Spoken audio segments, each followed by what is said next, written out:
Hello dear friends, তো আজকে তোমরা এই ভিডিওটা দেখলে তোমাদের ছেলেরাও তোমাদেরকে রান্না করে খাওয়াবে এবং সারপ্রাইজ দেবে।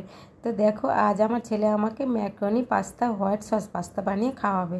তো দেখো, তার জন্য দুধটা প্রথমে ফুটে নিল এবং দুধের মধ্যে ম্যাকারনি পাস্তাগুলো লবণ দিয়ে সেদ্ধ করে নিয়েছে। এবার সেদ্ধ হয়ে গেলে গ্রেট করে রাখা চিজ, চিলি ফ্লেক্স, তারপরে গোলমরিচ গুঁড়ো আর অরিগ্যানো দিয়ে নাড়াচাড়া করে একটু হালকা যখন ঘন হয়ে আসবে তখন নামিয়ে নিয়েছে।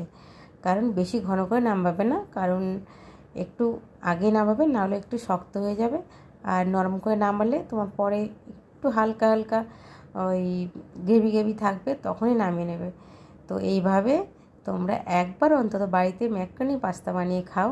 তো আমার ছেলে নিউ এইভাবে পাস্তা বানিয়ে আমাকে খাওয়ায়। তো ওর হাতের পাস্তা ভীষণ ভালো লাগে। অন্য কিছু রান্না করে খাওয়াবে না, কিন্তু হ্যাঁ, পাস্তাও বানিয়ে খাওয়ায়। তো আজকের পাস্তাটা দারুণ হয়েছিল। আর তোমরাও এভাবে এনজয় করো, বাড়ির সকলকে রান্না করে খাও।